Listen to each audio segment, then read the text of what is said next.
अस्सलाम वालेकुम स्टूडेंट्स, उम्मीद है आप सब हैरियत से होंगे। आज हम इंशाल्लाह वीक नंबर 7 का लेक्चर नंबर 2 करेंगे और स्टार्ट लेंगे हम लेक्चर नंबर 1 के एंड से। लेक्चर नंबर 1 में हम लोगों ने एंड यहाँ पे किया था कि अगर हमारे पास एक पीरियोडिक सिग्नल हो और उसका हम n इनफिनिट कर दें, ठीक है? तो उसको हम अज़्यूम कर सकते हैं कि हमारे पास एक a पीरियोडिक सिग्नल आ चुका है। अच्छा, अब ये तो हमारे पास एक विजुअलाइज़ेशन हो गई कि पीरियोडिक सिग्नल में हम लोगों ने n इन्फिनिट करके एक ए पीरियोडिक सिग्नल बना लिया। इक्वेशंस के मद में हम लोगों ने यूँ किया था कि एनालिसिस इक्वेशन को पिक किया था, मतलब डीटीएफएस की एनालिसिस इक्वेशन।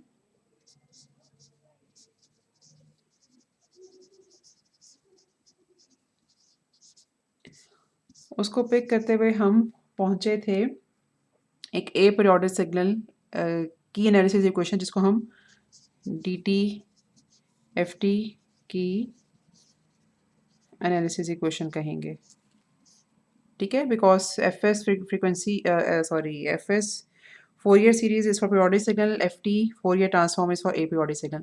तो हम लोगों ने जो डी टी एफ टी जो इक्वेशन डेवलप की थी, that was X E raise to power J omega is equal to a summation term where n is varying from minus infinity to infinity xn e raised to power minus J omega. ठीक है, ये question हम लोगों ने last time develop की थी। और हम लोगों ने डी टी एफ एस पढ़ते हुए भी ये देखा था कि और वैसे भी हमें पता है कि जो हमारे पास डिस्क्रीट टाइम सिग्नल्स होते हैं, इनके जो स्पेक्ट्रम बनते हैं वो हमेशा पीरियोडिक होते हैं। ठीक है, स्पेक्ट्रम में डिस्क्रीट फ्रिक्वेंसीज भी हो सकती हैं, कंटिन्यूस फ्रिक्वेंसीज भी हो सकती हैं, लेकिन इनका जो स्पेक्ट्रम होगा वो हमेशा एक पीरियोडिक सिग्नल होगा, वो हमेशा मतलब पीरियोडिक स्पेक्ट्रम बनेगा। अच्छा, ये चीज़ हम लोग डी टी एफ एस में देख चुके हैं और डी टी एफ टी में भी ये इसी तरह की चीज़ है कि जो प्रिंसिपल रेंज हमारे पास बनती है, that is again minus pi to two pi, minus pi to pi या फिर 0 टू 2 पाई। और इसको हम इस तरह से देख सकते हैं कि हमारे पास ये जो इक्वेशन है, इसमें हम ओमेगा में अगर 2 पाई ऐड करें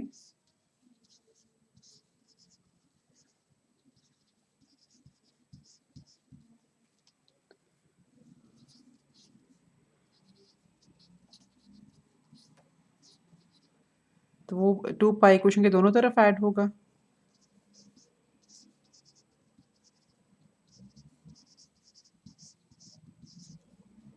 और इसको फिर हम मज़ीद सॉल्व कर सकते हैं इस तरह से। ठीक है, और ये टर्म हमें पता है कि that term is equal to 1।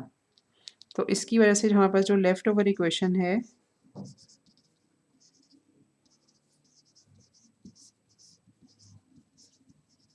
वो बचती है इस तरह से, which is equal to E raise to power J omega. इसका मतलब है कि 2 पाई की एडिशन के बाद जो भी स्पेक्ट्रम हमारे पास आता है वो वापस हमें रिपीट होके मिलता है।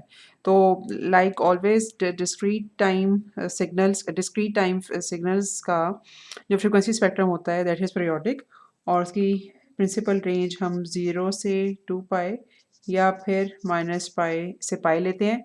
हम माइनस पाई से पाई प्रेफर करते हैं बिकॉज ऑफ डिफरेंट रीज़न। उसकी एक वजह ये है कि जब हम 0 से लेकर पाई की तरफ जाते हैं तो फ्रीक्वेंसीज़ अपेरेंटली फ्रीक्वेंसीज़ ज़्यादा तेज़ी से ज़्यादा रैपिडली फ्लक्चुएट हो रही होती हैं। तो हम प्रेफर करते हैं कि हम एक उसी तरह का सिग्नल हमें मिले, जैसे हमें एक कंटिन्यूस टाइम सिग्नल से फीलिंग आती है कि जैसे-जैसे हम हाई फ्रीक्वेंसी की तरफ जा रहे हैं, वैसे-वैसे सिग्नल ज़्यादा तेज़ी से फ्लक्चुएट हो रहा है। तो उसी इंट्यूशन को बरकरार रखने के लिए हम प्रेफर करते हैं कि डिस्क्रीट टाइम सिग्नल्स में भी प्रिंसिपल रेंज ये ली जाए। अच्छा जी, अब हमारे पास यहाँ से यहाँ पर एक और चीज़ रह गई। हम लोगों ने ए पीरियोडिक सिग्नल की एनालिसिस इक्वेशन बना ली। सिंथेसिस इक्वेशन अभी रहती है। सिंथेसिस इक्वेशन का मतलब ये है कि हमारे पास फ्रीक्वेंसी कंपोनेंट्स अवेलेबल हों और उससे हम लोगों ने टाइम डोमेन सिग्नल यानी कि एक्स ऑफ एन सिंथेसाइज या डेवलप करना हो। ठीक है, तो इसको यहाँ पे X of N would be equal to something, यानी कि एक्स ऑफ एन जो है वो सिंथेसाइज हो रहा है फ्रीक्वेंसी कंपोनेंट से। अच्छा, उसको डेवलप करने के लिए हम एनालिसिस इक्वेशन से ही स्टार्ट लेते हैं। एनालिसिस इक्वेशन हम लिखेंगे इस तरह से।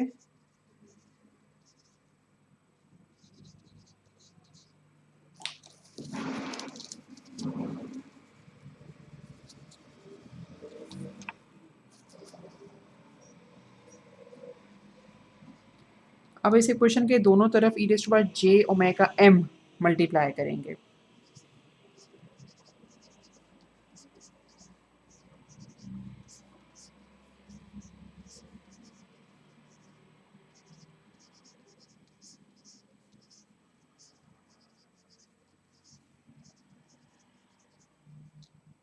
ठीक हो गया। और उसके बाद एक काम और करना है कि दोनों तरफ इंटीग्रेशन अप्लाई करनी है, माइनस पाई से पाई, और इंटीग्रेशन हो रही है with respect to the variable omega. तो यहाँ पे भी डी ओमेगा लिखेंगे और फिर यहाँ पे भी डी ओमेगा लिखा जाएगा। ठीक है। अच्छा, चूँकि समेशन या इंटीग्रेशन लीनियर ऑपरेटर्स हैं तो इसको हम इंटीग्रेशन के बाहर लेके जा सकते हैं। वैसे भी इस टर्म में कोई भी ओमेगा का फैक्टर नहीं है, तो इंटीग्रेशन के अंदर इसको लिखने का फ़ायदा या ज़रूरत नहीं है।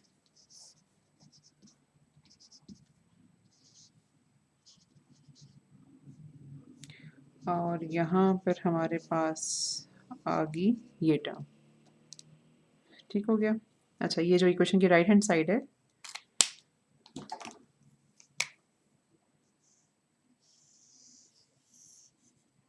उसको मैंने इस तरह से लिख लिया नीचे।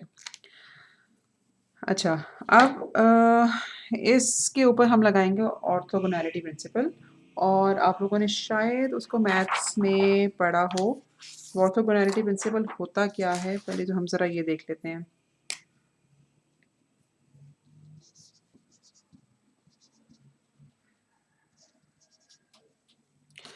ऑर्थोगोनैलिटी प्रिंसिपल ये होता है बेसिकली कि जब हम दो डिफरेंट साइनसॉइडल कंपोनेंट्स या कॉम्प्लेक्स एक्सपोनेंशियल्स को इकट्ठे डील करने का मतलब ये है कि मैं यहाँ पर इसको प्लॉट करती हूँ कि लेट सपोज कि एक साइनसॉइडल सिग्नल जिसकी फ्रीक्वेंसी कुछ इस तरह से है कि मेरे पास ये ज़ीरो से पाए तक इसका एक साइकिल कंप्लीट हो रहा है। ठीक है। इसी तरह से एक और सिग्नल है जिसका वो कुछ सिग्नल भी इस तरह से कि उसके जितने भी साइकिल्स हैं वो इस टाइम ड्यूरेशन में पूरे के पूरे कंप्लीट हो रहे हैं। अच्छा, अब अगर हम इन दोनों सिग्नल्स का प्रोडक्ट लें, ठीक है, और उसकी एनर्जी या उसका area under the curve compute करने की कोशिश करें, तो हमें पता ये चलेगा कि हमें एनर्जी या area under the curve zero मिलता है, बिकॉज जितना वो पॉजिटिव साइड पे होता है उतना ही वो नेगेटिव साइड पे भी होता है।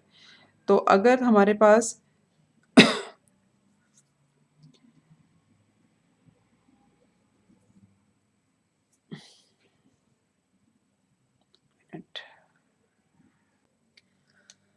लेकिन अगर हमारे पास इस टाइम ड्यूरेशन में दो एक जैसे सिग्नल्स हों, ठीक है, मसलन ये सिग्नल और इसी तरह से एक और सिग्नल, और अगर हम इन दोनों का प्रोडक्ट लें तो यूल कम टू नो कि बेसिकली इसमें नेगेटिव एरिया या नेगेटिव पार्ट सारे का सारा ख़त्म हो जाता है, और उस वजह से हमारे पास जो रिजल्टेंट होता है या एरिया अंडर द कर्व वो ज़ीरो नहीं रहता। ठीक है।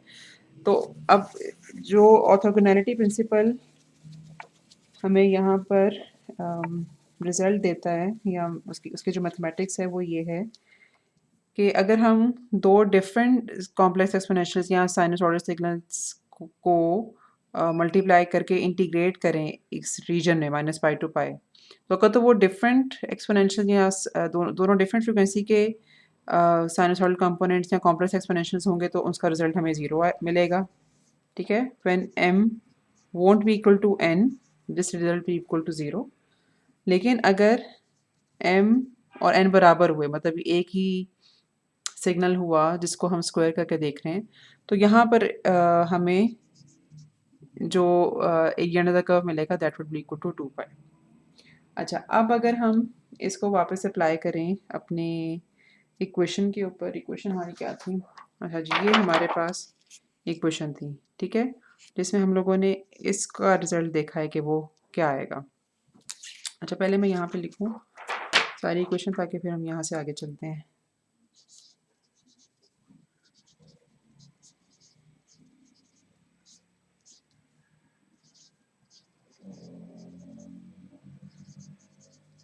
अच्छा, ये तो हो गई क्वेश्चन की लेफ्ट साइड। अब राइट साइड पे क्या होगा कि ये जो हमारे पास राइट साइड पे एक समेशन की टर्म है जहाँ पे n माइनस इन्फिनिटी से इन्फिनिटी की तरफ जा रहा है। अब यहाँ पर n की वैल्यू जब भी चेंज होगी वो n की वैल्यू यहाँ पे प्लग इन होगी, वो n की वैल्यू यहाँ पे प्लग इन होगी, ठीक है।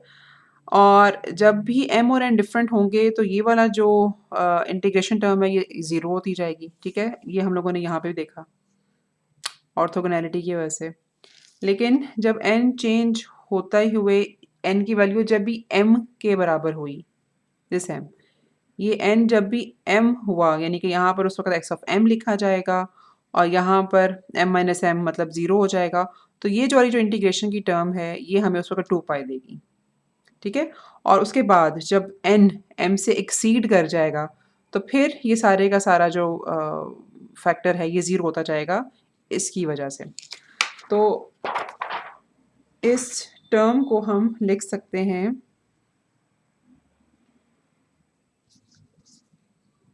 अच्छा, अब समेशन तो ऑफ कोर्स हमें लिखने की ज़रूरत नहीं है।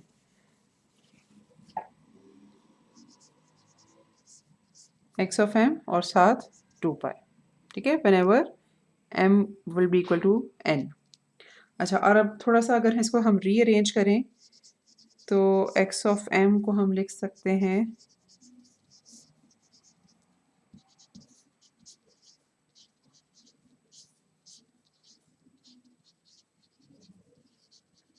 इस तरह से, ठीक है। तो ये हमारे पास जो इक्वेशन आई इसको हम कह सकते हैं सिंथेसिस इक्वेशन, जहाँ पर हमारे पास फ्रीक्वेंसी कंपोनेंट्स अवेलेबल हैं और उन फ्रीक्वेंसी कंपोनेंट्स के ऊपर कुछ मैथमेटिकल प्रोसेसिंग करके हम टाइम डोमेन इक्वेशन सिंथेसाइज कर रहे हैं, ठीक है। तो ये हमारे पास डी टी एफ टी की सिंथेसिस इक्वेशन है। अच्छा, आगे इस चैप्टर में जब आप मज़ीद कुछ टॉपिक्स देखेंगे ना जैसे उनको हम हल्का सा टच कर लेते हैं ताकि आपको सिर्फ पता हो कि इस चैप्टर में किस तरह की मतलब टॉपिक्स जो हैं वो कवर हुए हैं। मसलन 4.2.4 अगर आप देखेंगे तो that is convergence of Fourier transform. तो कन्वर्जेंस ऑफ फोरियर ट्रांसफॉर्म आपको ये बताता है कि हम सिर्फ ऐसे सिग्नल्स का फोरियर ट्रांसफॉर्म कंप्यूट कर सकते हैं जहाँ पे एक्स ऑफ एन कन्वर्जेबल हो। एक्स ऑफ एन कन्वर्जेबल का मतलब ये है कि अगर आप एक्स ऑफ एन की सारी वैल्यूज़ को सम अप करें तो it should be lesser than infinity, ठीक है। अच्छा, this is something different than Z transform, क्योंकि जी ट्रांसफॉर्म बेसिकली अच्छा यहाँ पे हम लिख भी लेते हैं ताकि आपको ये चीज़ मिस ना हो कि जी ट्रांसफॉर्म जो है ना आपका वो सिग्नल्स पे भी अप्लाई होता है और वो सिस्टम्स पे भी अप्लाई होता है, ठीक है।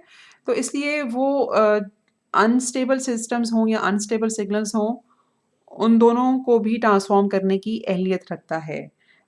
और उसका उसकी वजह ये है कि या उसका फ़ायदा फिर ये है कि अगर हमारे पास अनस्टेबल सिस्टम्स या सिग्नल्स हो तो हम फिर उनको उसको कैटर भी कर सकते हैं, ठीक है। लेकिन फोरियर ट्रांसफॉर्म चूँकि सिर्फ सिग्नल्स के साथ डील करता है ना, फोरियर ट्रांसफॉर्म सिर्फ हमें सिग्नल्स की सिग्नल का स्पेक्ट्रम या अगर स्पेक्ट्रम अवेलेबल हो तो उसका टाइम डोमेन सिग्नल वो बताता है। तो इसलिए उसमें कन्वर्जेंस ज़रूरी है। उसमें सिर्फ जो स्टेबल टाइम डोमेन सिग्नल्स है ना, सिर्फ उनका ट्रांसफॉर्म निकलना पॉसिबल है, ठीक है। तो 4.2.4 में ये चीज़ बताई हुई है कि फोरियर ट्रांसफॉर्म आप सिर्फ स्टेबल सिग्नल्स का कंप्यूट कर सकते हो, ठीक है। अच्छा, इसी तरह से आगे एक और छोटी सी चीज़ है, एनर्जी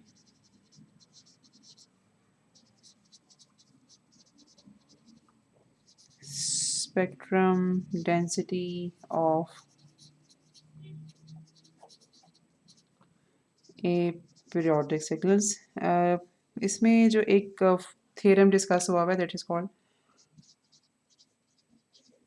पार्सेवल्स थ्योरम, और पार्सेवल्स थ्योरम हमें ये बताता है कि हमारे पास अगर सिग्नल की टाइम डोमेन इंफॉर्मेशन हो या फ्रीक्वेंसी डोमेन इंफॉर्मेशन हो, हम दोनों तरीक़ों से उसकी एनर्जी कंप्यूट कर सकते हैं। मसलन हम लोगों ने ये सीखा था चैप्टर नंबर 1 और 2 करते हुए कि अगर हमारे पास एक ए पीरियोडिक टाइम डोमेन सिग्नल है और उसमें हमारे पास जितने भी सैंपल्स अवेलेबल हैं, हम हर सैंपल को स्क्वायर करें और फिर हम उन सब को सम कर दें, ठीक है। Practically they can be infinite samples, तो हमें सिग्नल की एनर्जी मिल जाती है, ठीक है।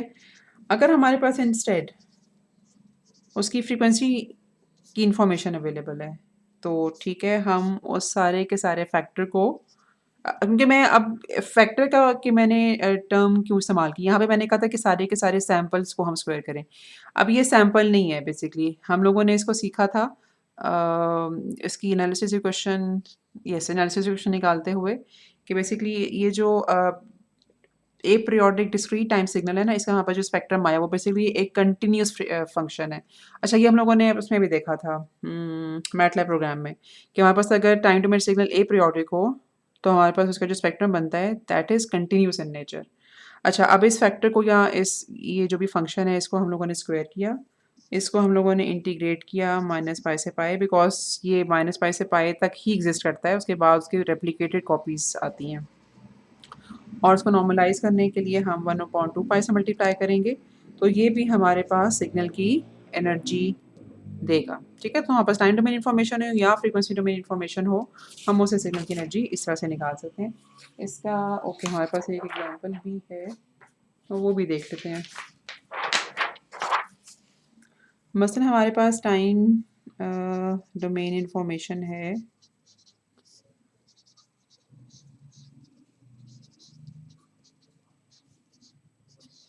एक फिनिट ड्यूरेशन का सिग्नल है जिसकी जिसका जिसकी ये वैल्यूज़ हैं, और इस तरह से हम उसे कुछ प्लॉट कर सकते हैं।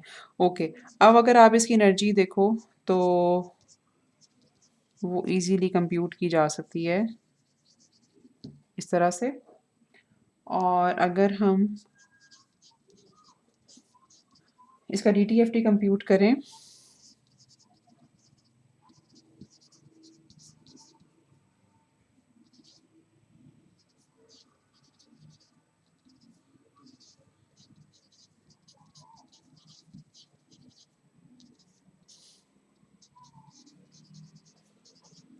तो वो निकलेगा इस तरह से। और अब मैं यहाँ पे स्टेप स्किप कर रही हूँ, लेकिन आप इसे कंप्यूट करके देख सकते हो कि जब आप इसको इंटीग्रेट करोगे स्क्वायर करने के बाद, और मतलब जो भी हम लोगों ने एक्सप्रेशन पहले लगाया minus pi to pi 1/2 pi, तो that would come out to be 3 joules, ठीक है। अगर आपसे ये नहीं होता तो प्लीज़ लेट मी नो, ताकि मैं फिर आप उसका इसका डिटेल सोल्यूशन जो है वो प्रोवाइड कर दूँ, ठीक है। और हमारे पास फिर आगे जी ट्रांसफॉर्म और फोरियर ट्रांसफॉर्म की को रिलेट किया हुआ है। रिलेट इस तरह से किया हुआ है कि जैसे कि मैंने आपको बताया कि फोरियर ट्रांसफॉर्म और जी ट्रांसफॉर्म में डिफरेंस ये है कि Fourier transform basically unstable signals के लिए एग्जिस्ट नहीं करता, लेकिन जी ट्रांसफॉर्म अनस्टेबल सिग्नल्स के लिए एग्जिस्ट करता है। तो जी इटसेल्फ एक कॉम्प्लेक्स नंबर है, तो हमारे पास एक तरीका है जी ट्रांसफॉर्म और फोरियर ट्रांसफॉर्म को रिलेट करने का, वो ये है अगर हम इनके बेसिकली कंपेयर करें इनके एक्सप्रेशंस, तो वहाँ से हमें ये एक सिमिलैरिटी नज़र आएगी। मसलन एक्स ऑफ जी हम निकाल सकते हैं, कंप्यूट कर सकते हैं इस तरह से, ठीक है। और we already know that Z is a complex number, तो हम जी को अगर इस तरह से पुट करें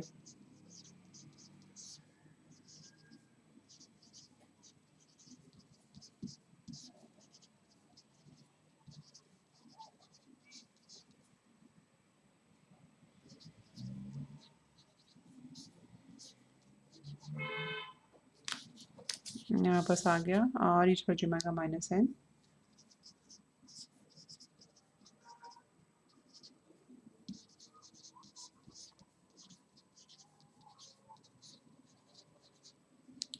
अच्छा जी, और यहाँ से हम अब सिमिलैरिटी निकालने की पोजीशन में है, क्योंकि ये वाली जो टर्म है जो राइट साइड पे टर्म है, ये खासी मिलती जुलती है हमारे पास डी टी एफ टी के टर्म से, ठीक है। तो हमें ये पता चला कि बेसिकली जी ट्रांसफॉर्म किसी सिग्नल का अगर आप निकालें, ठीक है, किसी किसी एक्स ऑफ एन का अगर Z transform X of Z हो, ठीक है, तो R raise to power minus N multiplied by X of N का जो ट्रांसफॉर्म है that would be equal to Fourier transform. अच्छा, अब प्रॉब्ली ये बात ज़ुबानी कलामी कहते हुए थोड़ी सी कॉम्प्लिकेटेड लगे, मैं आपको उसको क्वेश्चन में लिख के दिखाती हूँ कि मैं यहाँ पे क्या कह रही हूँ। इस बात का मतलब ये है कि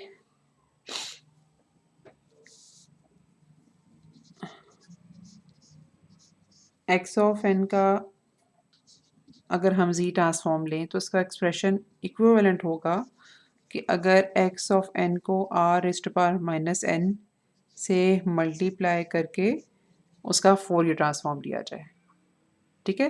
तो ये दोनों एक्सप्रेशंस बराबर होंगे, ठीक है। और अगर r की वैल्यू, ये तब ऑफ कोर्स पॉसिबल है if r is not equal to 1, लेकिन अगर हम r को 1 कर दें तो उस पर्टिकुलर लोकेशन पे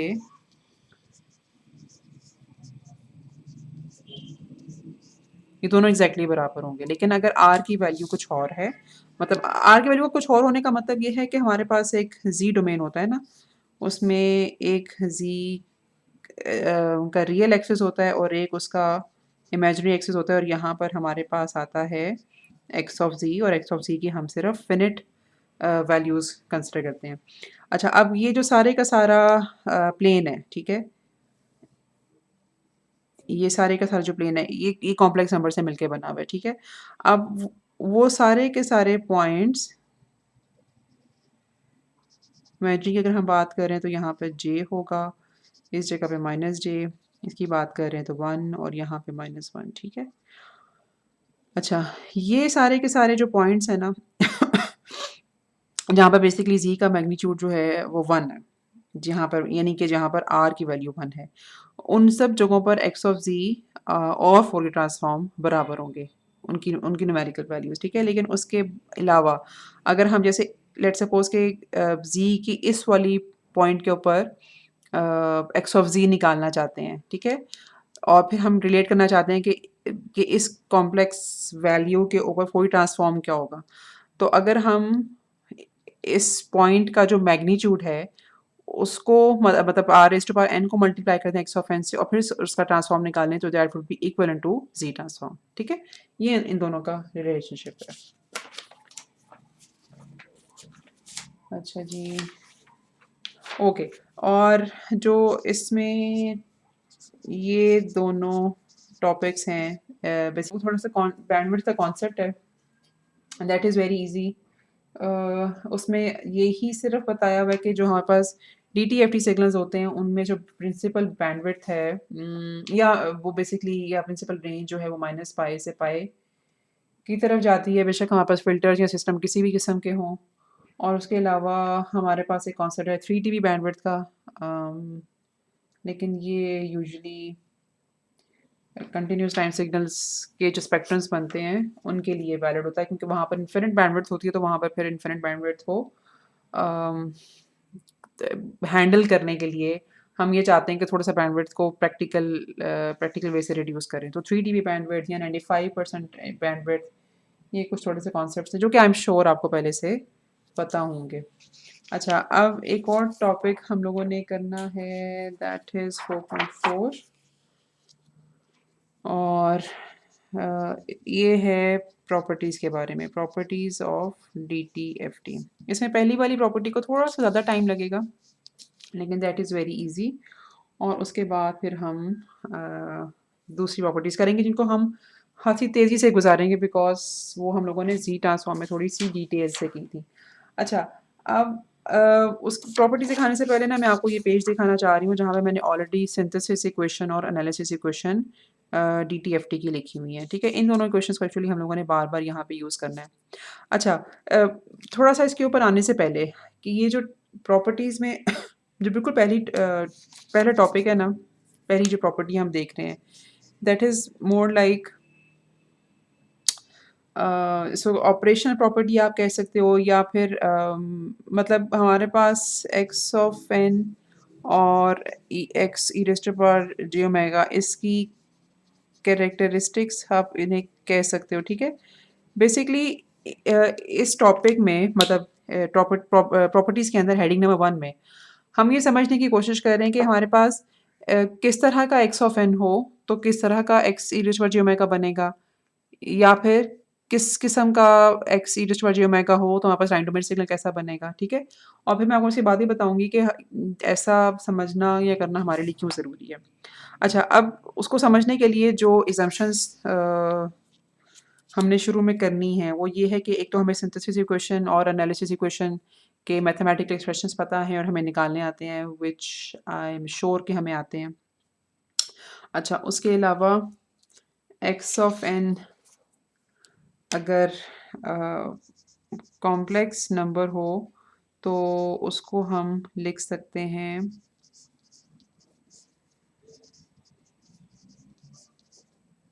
इस तरह से। अगर हमारे पास DTFT सिग्नल कॉम्प्लेक्स हो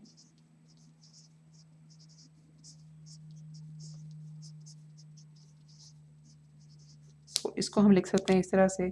और फिर फाइनली हमारे पास आयलर आइडेंटिटी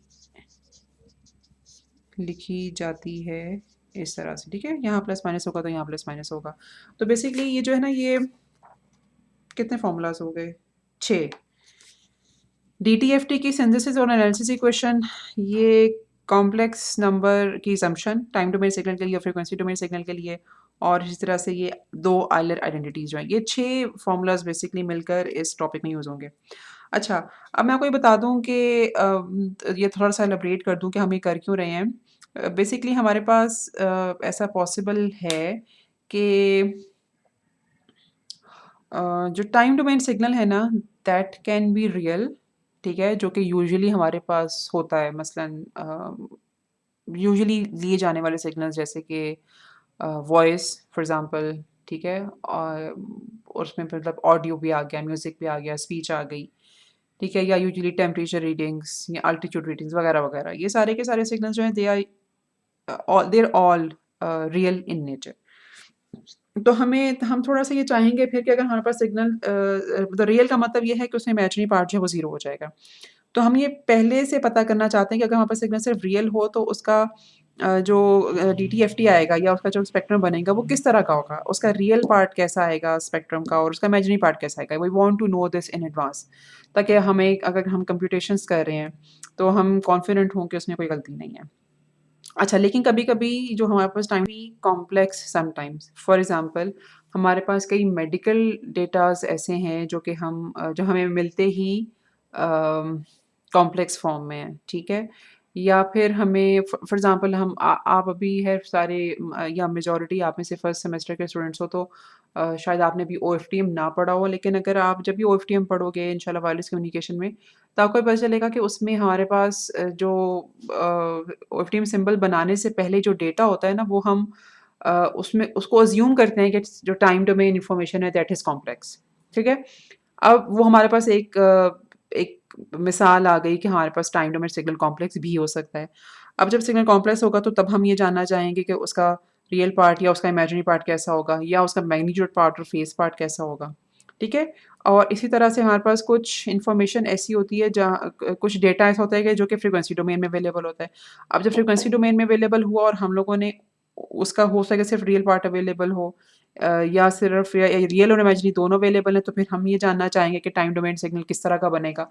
तो इन सारी बातों की वजह से ये रिलेशनशिप निकालना ज़रूरी है कि टाइम डोमेन इन्फॉर्मेशन अगर किस तरह का हो, किस तरह से मतलब ये है कि रियल है सिर्फ, तो DTFT कैसा आएगा, कॉम्प्लेक्स है तो DTFT कैसा आएगा। इसी तरह से DTFT में अगर सिर्फ रियल है तो एक्स ऑफ एन कैसा बनेगा, डी टी एफ टी अगर एक कॉम्प्लेक्स नंबर है और फिर उसमें रियल और इमेजनरी किस तरह के हैं तो फिर हमारे पास टाइम डोमेन सिग्नल कैसे आएगा।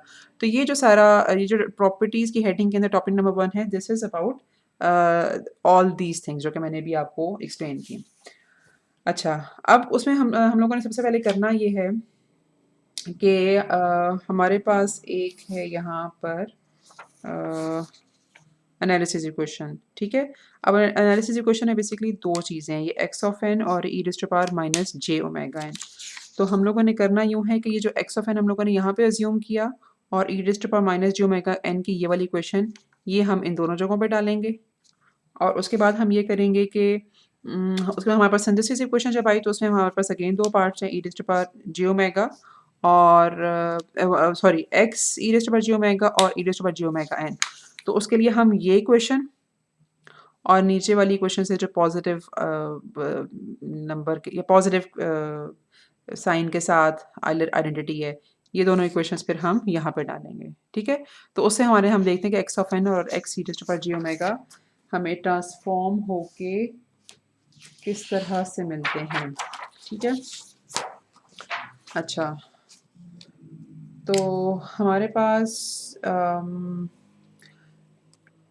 जो टाइम डोमेन सिग्नल है उसे कॉम्प्लेक्स प्लग इन करने से और आइलर आइडेंटिटी को नेगेटिव साइन के साथ प्लग इन करने से जो D T F T signal या उसकी एनालिसिस इक्वेशन ट्रांसफॉर्म होती है वो कुछ इस तरह से होगी।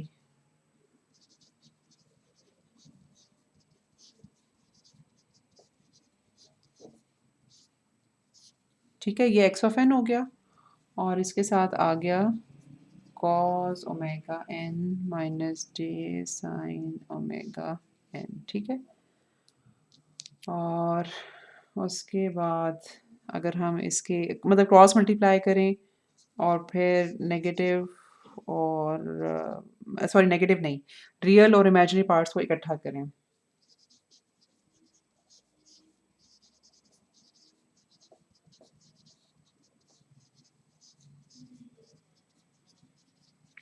ये हो गए इसके रियल पार्ट्स इकट्ठे।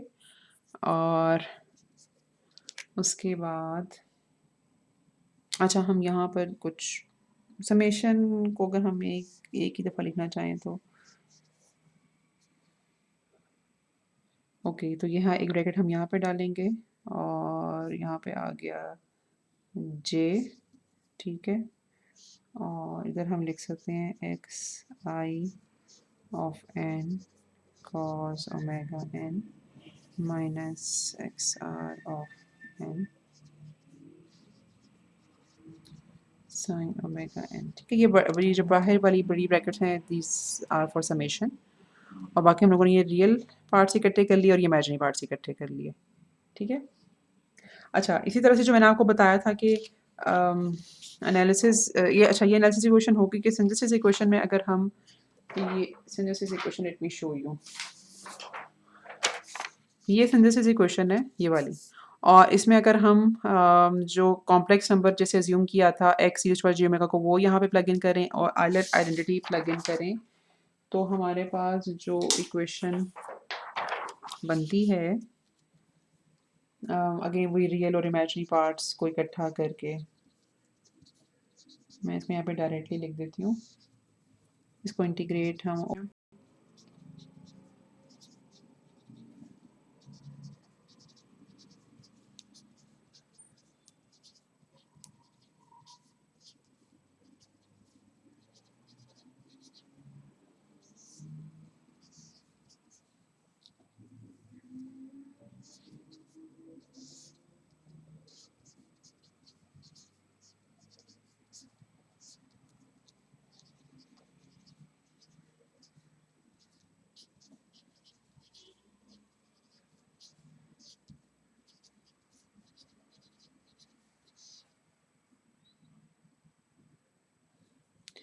ओके एक ब्रैकेट परहैप्स हमें और चाहिए, ठीक है। तो हमारे पास ये आ गई सिंथेसिस इक्वेशन जिस वक्त हम लोगों ने X E raise to power J omega यानी कि डी टी एफ टी और आइलर आइडेंटिटी को प्लग इन किया, ठीक है। अच्छा, अब हमारी जो पहली assumption है वो यहाँ assumption तो नहीं है, मतलब हमारा पहला केस है वो ये है कि x ऑफ n अगर हमारे पास रियल हो, x ऑफ n अगर हमारे पास रियल हो तो इसका मतलब ये है कि ये जो इमेजिनरी पार्ट होगा इसका that will be equal to 0। अच्छा, अब अगर ये 0 हो जाए तो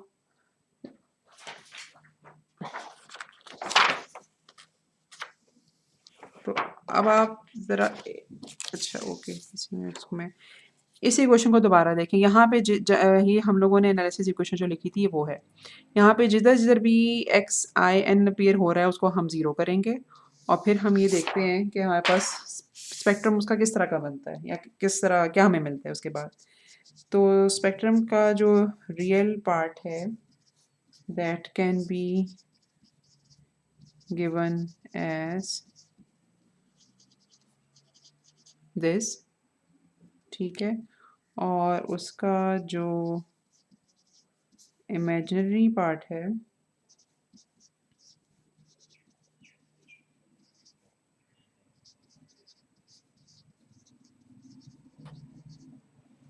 वो हम ऐसे निकाल सकते हैं, ठीक है। और मज़ीद इसको एलिब्रेट करने के लिए एक छोटी सी एग्ज़ाम्पल भी हमारे पास है। मसलन ये हमारे पास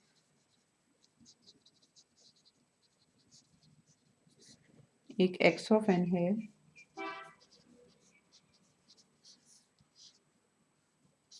विच इज़ रियल, ठीक है। इतना इतना ऐसा सिग्नल है, इट इज़ रियल। उसके अलावा उसमें कोई और कैरेक्टरिस्टिक्स नहीं है। तो अगर हम इसका स्पेक्ट्रम का रियल और इमेजिनरी पार्ट निकालना चाह रहे हैं तो वो हम बड़े इजीली कंप्यूट कर सकते हैं कि इसका जो रियल पार्ट है that can be computed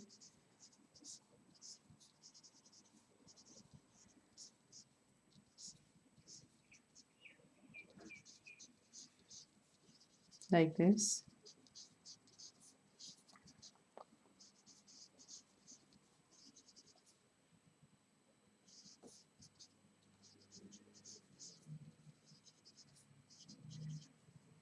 That's cos omega, not 2 omega.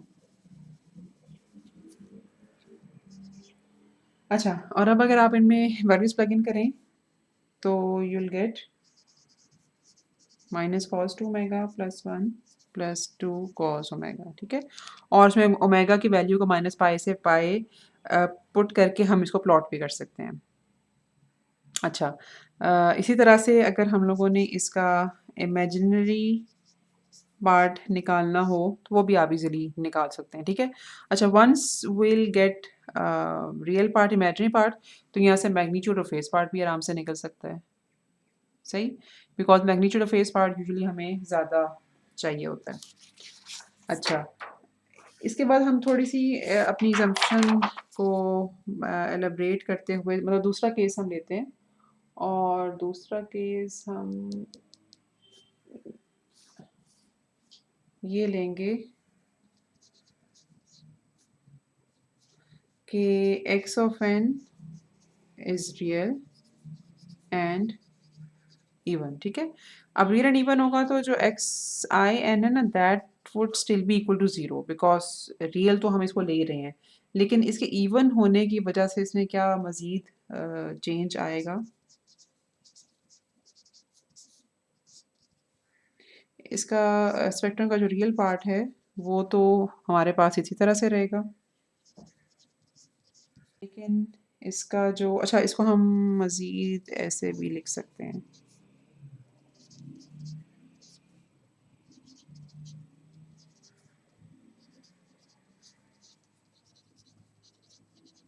ठीक है।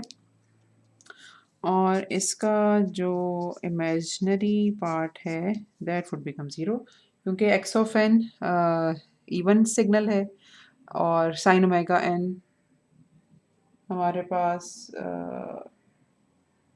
ओके साइन ओमेगा एन हमारे पास नहीं, एक मिनट लेट मी सी।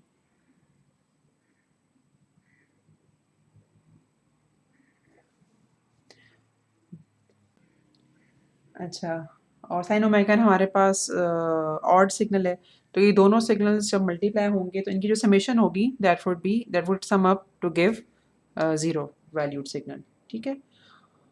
और वो क्या हम अच्छा इसके हमारे पास एग्जांपल भी है। अच्छा, एग्जाम्पल हम लोगों ने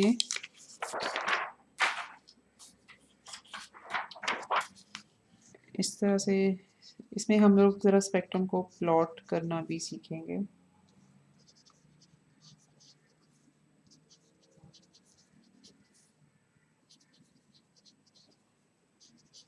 that is x of N which is a real signal. और इसका हमें पता है कि स्पेक्ट्रम में इमेजिनरी पार्ट नहीं आना चाहिए, तो हम इसका स्पेक्ट्रम ऑल टुगेदर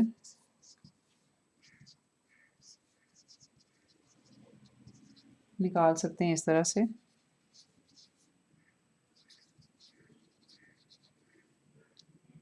ठीक है, और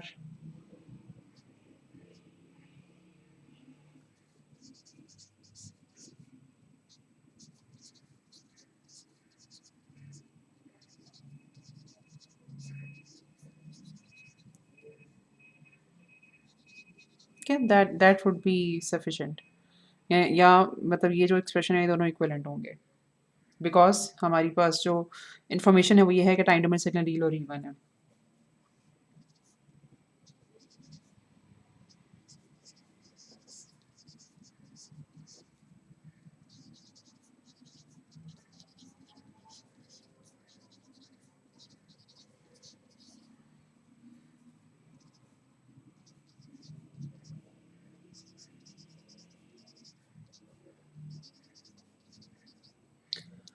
अच्छा, ये हमारे पास आ गया स्पेक्ट्रम का एक्सप्रेशन। अच्छा, और उसके बाद मैंने जैसे आपको कहा था कि हम थोड़ा सा इसको प्लॉट करना भी सीखेंगे। अब हम लोगों ने करना यूँ है कि ओमेगा की वैल्यूज़ डालनी है इसमें डिफरेंट, और हम लोगों ने इसमें फिर इसे कंप्यूट करना है। अच्छा, एक चीज़ और जो मैं आपको यहाँ बताना चाह रही थी वो ये है कि अगर हमारे पास टाइम डोमेन सिग्नल अगर रियल हो, तो बेसिकली जो इसका स्पेक्ट्रम बनता है ना, और इस स्पेक्ट्रम का जो मैग्नीट्यूड पार्ट होता है दैट इज़ इवन। ठीक है। अच्छा, अब इवन होने की वजह से इसका हमें फ़ायदा ये होता है कि अगर हम इसको सिर्फ 0 से लेकर पाई तक प्लॉट कर सकें, तो बेसिकली 0 से लेकर जो माइनस पाई वाला पार्ट है ना, वो फिर रेप्लिकेट हो जाता है। तो हमें फिर इसमें बहुत सारी कंप्यूटेशंस नहीं करनी पड़ती। हमें सिर्फ 0 से लेकर पाई तक अगर हम इसे कंप्यूट करें तो ये वाला पार्ट यहाँ पे रेप्लिकेट होके बन जाएगा। तो एक्स ऑफ एन अगर रियल हो तो हम इसका कुछ थोड़ा सा एडवांटेज ये उठा सकते हैं कि ये चीज़ हमें पहले से पता है कि उसके स्पेक्ट्रम का जो मैग्नीट्यूड पार्ट है वो इवन होगा, बल्कि इसका जो फेस पार्ट होता है ना, एक फर्दर इंफॉर्मेशन ये है कि वो ऑड होता है। तो अगर वो उसको भी हम 0 से लेके पाई तक निकाल सकें तो हम लोगों ने बेसिकली उसको रिवर्स करके और उसका मैग्नीट्यूड भी रिवर्स करके फिर 0 से लेके पाई माइनस पाई तक प्लॉट कर सकते हैं। अच्छा, अब हमारे पास मसलन जो एक्सप्रेशन आया था वो ये था। ठीक है, अब हम करने ये लगे हैं कि ओमेगा की मुख्तलिफ वैल्यूज़ के लिए इसे कंप्यूट करने लगे हैं। ठीक है, मसलन ओमेगा अगर हमें 5-6 वैल्यूज़ अगर हम निकाल रहे हैं तो हम बेसिकली सिग्नल को प्लॉट कर सकते हैं। तो अगर हम ओमेगा को रखें 0 तो ये हमारे पास -1 आ जाता है। माइनस पाई बाय 5 रखें तो -0.382, -2 पाई बाय 5 -0.146,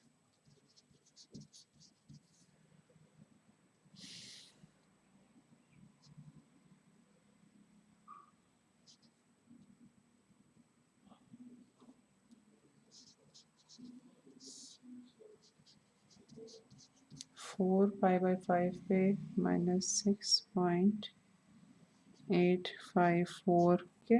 और अगर हम इसको 5 पाई बाय 5 कह लें या पाई कह लें तो मैं इक्वल टू पाई के ऊपर X E raise to J omega would come out to be -9। अच्छा, ये हम लोगों ने वैल्यूज़ कंप्यूट कर ली। इसके बाद प्लॉटिंग से पहले जो अगला स्टेप होगा कि अब हम इन नेगेटिव वैल्यूज़ का क्या करें, क्योंकि हम लोगों ने प्लॉट तो करना है मैग्नीट्यूड पार्ट को, ठीक है। अब ये होता कैसे है, मसलन इसमें अगर आप देखो कि हम लोगों ने जब अच्छा नहीं माइनस इधर नहीं आएगा, हम लोगों ने जब ओमेगा को पाई बाय 5 रखा, प्लग इन किया, तो हमारे पास जो आंसर आया था that was given like this, ठीक है। अच्छा, इसको अब हम लिख सकते हैं -1 मल्टीप्लाई बाय 0.382 और 0.38, और ये जो माइनस है ये बेसिकली रिफ्लेक्ट हो जाएगा इस तरह से, because e raised to power j pi is equal to cos pi plus j into sine pi, Euler identity. तो cos पाई जो है वो -1 होता है, साइन पाई 0 होता है, तो जो -1 होता है उसको हम बहुत कन्वीनियंटली इस तरह से एक्सप्रेस कर सकते हैं, ठीक है। अच्छा, अब ये जो है ना फर्दर, इसको हम, ये हमारा मैग्नीट्यूड पार्ट बन जाता है, और ये हमारा नहीं, इसको ऐसे नहीं करना चाहिए हमें, इसको हमें फेस कहना चाहिए। ये हमारा फेस पार्ट है, ठीक है। अच्छा, अब अगर आप इसको प्लॉट करके देखो तो हमारे पास जो वैल्यूज़ आई हैं ना, वो मतलब 0 के ऊपर की वैल्यू 1 थी और 1 के ऊपर की वैल्यू 9 थी, तो हमारे पास कुछ इस तरह का प्लॉट बना, ठीक है। बिकॉज कंटिन्यूस सिग्नल हम लोगों ने इसको बनाना है, कुछ हम लोगों ने दरमियान की कुछ वैल्यूज़ ले रही हैं और उससे हम लोगों ने एक अंदाज़ा लगा के इस तरह का सिग्नल बना लिया, ठीक है। और अगर आप इसको पीछे की तरह रेप्लिकेट करो तो फिर कुछ आपके पास इस तरह का सिग्नल बन जाएगा। तो ये कुछ हमारे पास अप्रॉक्सीमेटली कोई हाई पास फ़िल्टर किस्म की चीज़ है कि जिसमें जैसे-जैसे फ्रीक्वेंसीज़ ज़्यादा हो रही हैं वैसे-वैसे उनको मतलब एम्प्लीफाई करके या एटलीस्ट अटेन्युएशन उनकी नहीं हो रही, उनको आउटपुट पे सेंड किया जा रहा है, ठीक है। हाई पास को बाहर थोड़ा-सा अच्छा ओके, आप इसको चेक करना, मुझे लगता है कि प्रॉब्ली इसमें अम, मतलब मैंने ये लिखा हुआ है लेकिन शायद कि थोड़ी-सी इसमें गड़बड़ ना हो, बिकॉज़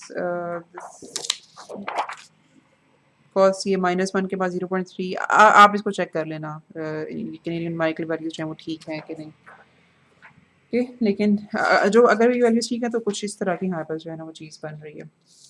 अच्छा, ओके, अब इसमें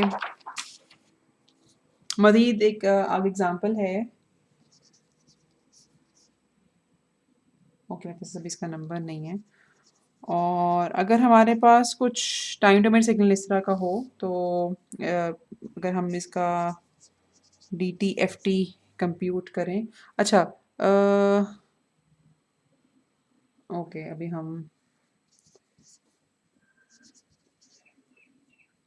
ये एक रियल सिग्नल है but this is not even और ऑड इन नेचर।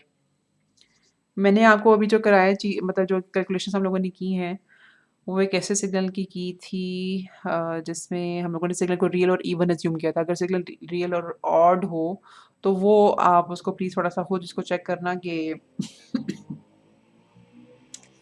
कि आपके पास इक्वेशंस किस तरह की बनेंगी, ठीक है? रियल और ऑड की आप लोगों ने खुद से करनी है और that won't be very difficult. अच्छा, एक्स-एन ऑफ एन अगर हमारे पास कोई इस तरह का डिकेइंग एक्सपोनेंशियल हो, डिकेइंग इसलिए क्योंकि अगर ये इंक्रीज़िंग एक्सपोनेंशियल होता तो ज़ाहिर-सी बात है कि इसका डीटीएफटी एग्ज़िस्ट नहीं कर सकता था। तो वो हमारे पास कुछ आएगा इस तरह से, और हमारे पास जो आंसर आएगा वो बनेगा ऐसे।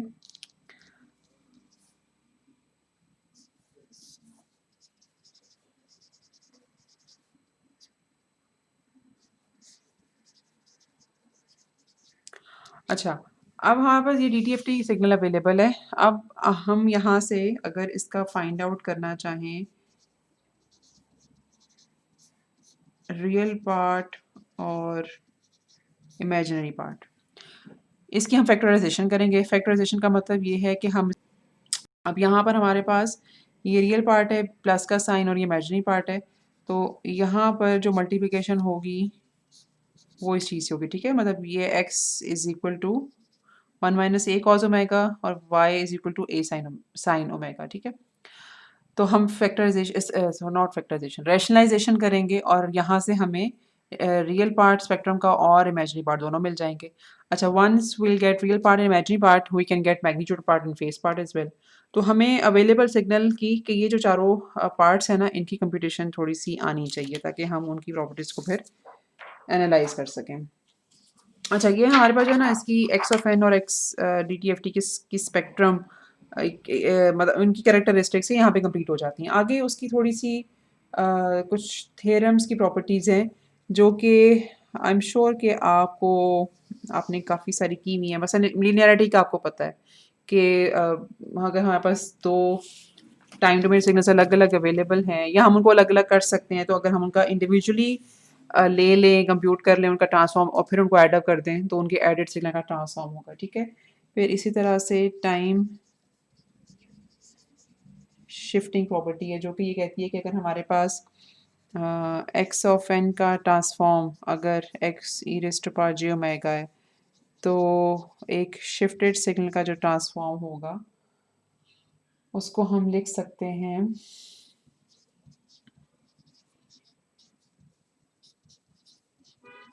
इस तरह से। हम लोगों ने शायद प्रॉब्ली इसको जी ट्रांसफॉर्म पढ़ते हुए निकालना सीखा था कि ये आता कैसे है। ठीक है, फिर इसके बाद हमारे पास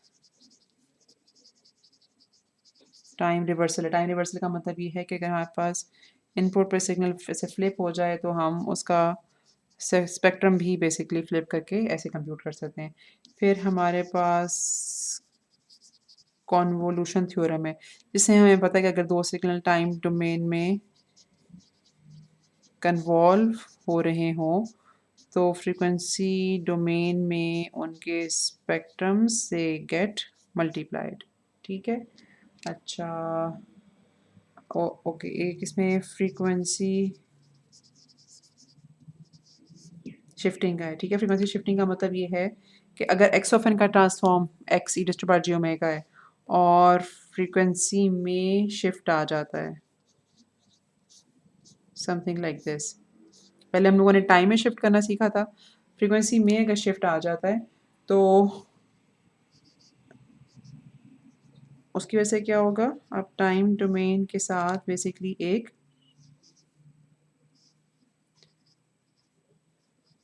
complex exponential signal it will get multiplied. जैसे टाइम डोमेन में शिफ्ट की वजह से a complex exponential signal got multiplied with the DTFT signal उसकी और अगर आप देखो बेसिकली उसके फेज में चेंज आता है, उसके मैग्नीट्यूड में चेंज नहीं आता, उसके फेज में चेंज आता है। तो अगर आप फ्रीक्वेंसी शिफ्टिंग में हम देखें तो उस वजह से क्या होता है, टाइम डोमेन सिग्नल के भी फेज में चेंज आ जाएगा। ठीक है, तो ये टाइम शिफ्ट्स हैं, ये फेज शिफ्ट्स इंट्रोड्यूस करते हैं। अच्छा, और फिर इसके अलावा हमारे पास है मॉड्यूलेशन।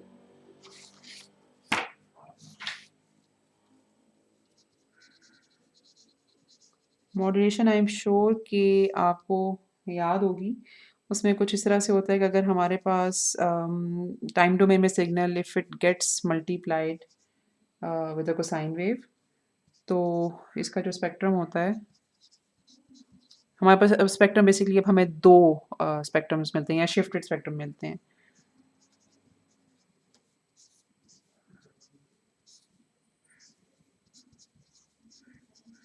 एक ओमेगा प्लस ओमेगा नॉट और एक ओमेगा माइनस ओमेगा नॉट पे, बट विद हाफ एम्पलीट्यूड। ठीक है, अच्छा, फिर पार्सिवल्स थ्योरम, उसको हम लोगों ने अभी थोड़ी देर पहले किया था। Parseval's theorem is about energy computation, ये हम लोग कर चुके हैं। अच्छा, अब है डिफरेंशिएशन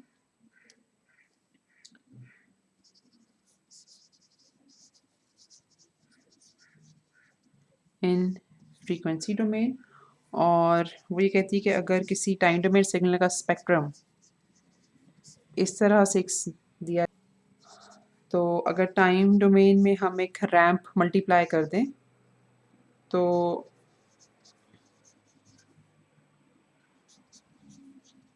फ्रीक्वेंसी डोमेन सिग्नल हमें कुछ इस तरह से मिलेगा। ठीक है, अच्छा, इसको हम एक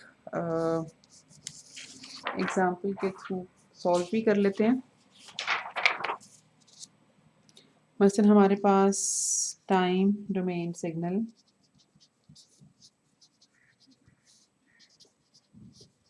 ये अवेलेबल है। अच्छा, इसको अगर थोड़ा सा सॉल्व कर मतलब थोड़ा सा इसको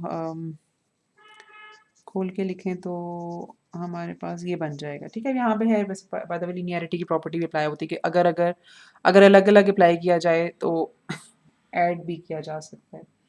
अच्छा, हमारे पास a n u of N का जो ट्रांसफॉर्म है that is given as this function. ठीक है, तो जो n a raise to power n u of n का ट्रांसफॉर्म है दैट वुड बी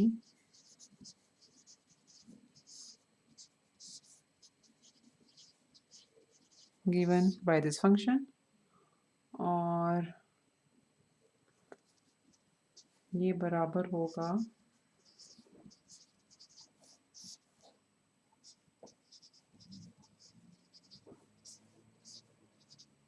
इसके। ठीक है, और हमारे पास जो फाइनल ट्रांसफॉर्म आएगा वो इन दोनों को अगर हम सम कर लें तो फिर आएगा। ठीक है, मतलब लिनियरिटी प्रॉपर्टी अप्लाई करके। ओके, अच्छा अब हमारे पास दो छोटी छोटी सी एग्जांपल्स हैं before we finish chapter number 4। अच्छा, तो उनसे भी ज़रा गो थ्रू कर लेते हैं। मसलन एग्जांपल ये है कि यहाँ पर GTFT सिग्नल अवेलेबल है, we want to determine time domain signal.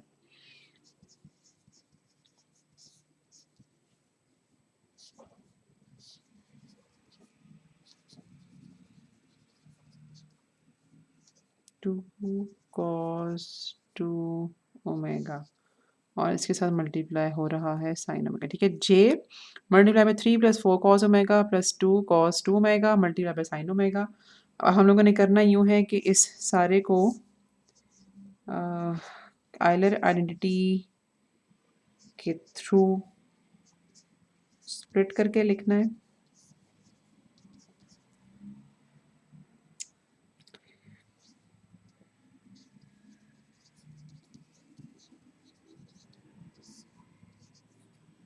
ठीक है, और इसी साइन को भी हम लिख लेंगे और उसके बाद जब आप बाकी सारी कैलकुलेशंस मतलब हम करोगे तो you will get something like this.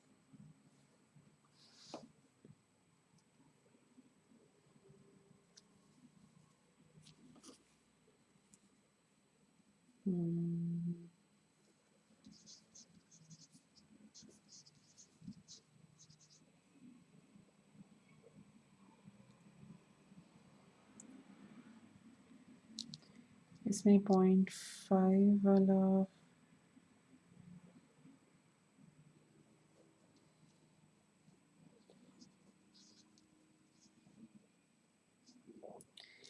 Minute.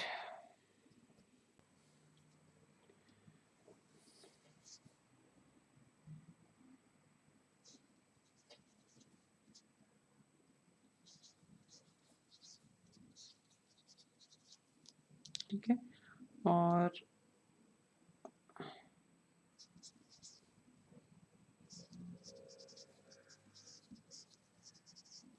अच्छा आई गेस यहाँ पे भी आपको शायद 1 ही मिलेगा और इधर भी। ठीक है, ये टर्म्स हमें सारी मिल जाएंगी और इन टर्म्स को देखते हुए जो bye inspection time domain signal जो हम लिख सकते हैं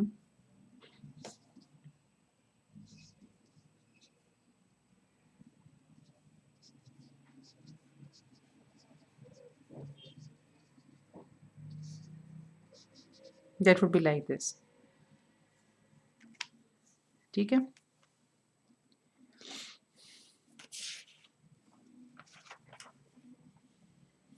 ओके, एक हमारे पास और एग्जांपल है।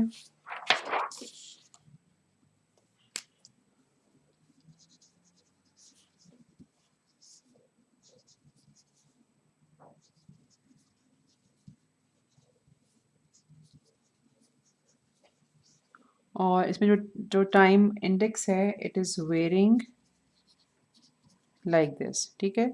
तो कुछ यहाँ पे करके हमारे पास जो है 6 5 4 3 2 1 यहाँ पे करके हमारे पास एरो हम ड्रॉ कर सकते हैं। अच्छा, अब उसमें कुछ कंप्यूटेशंस रिक्वायर्ड हैं, मसलन e raise to power j zero. तो e raise to power j zero हम कैसे निकालेंगे? जो फॉर्मूला है हमारे पास that is x of N, और यहाँ पे हम मल्टीप्लाई करेंगे e raise to power zero के साथ, मतलब हम लोगों ने ओमेगा की जगह बेसिकली ज़ीरो डाल दिया ना। तो अगर आप देखो तो बेसिकली ये सारे के सारे कंपोनेंट्स हमें ऐड करने हैं और रिज़ल्ट आपके पास कुछ इस तरह से आएगा। अच्छा, उसके बाद नेक्स्ट कंप्यूटेशन है ये वाली। तो बिल्कुल इसी तरह इसी फॉर्मूले को यूज़ करेंगे, ओमेगा की जगह पाई प्लग इन करेंगे और यहाँ पे हमारे पास जो आंसर आएगा दैट वुड बी -12।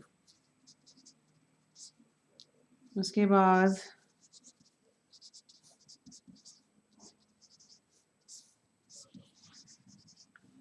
ये कंप्यूट करना है। अच्छा, ये हम कंप्यूट कैसे करते हैं? अ,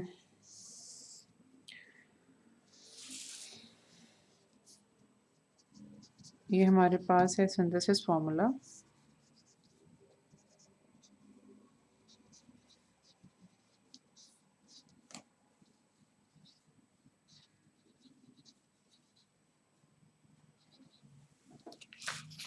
ठीक है, उससे हम बेसिकली जो ये वाला पार्ट है ना, ये एक्सट्रैक्ट कर सकते हैं। ठीक है, अगर हम पुट कर दें n की जगह पे 0,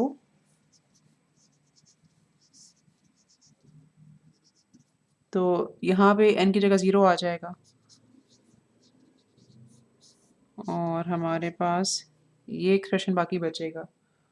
और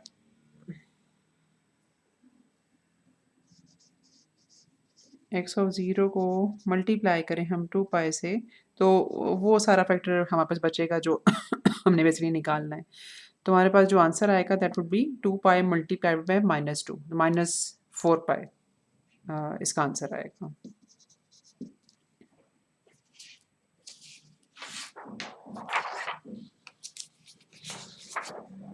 अच्छा, उसके बाद फिर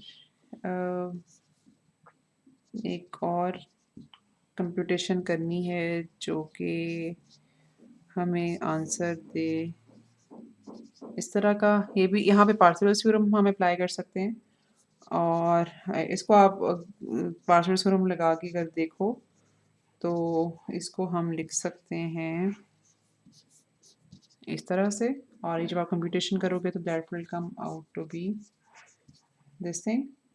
और फाइनली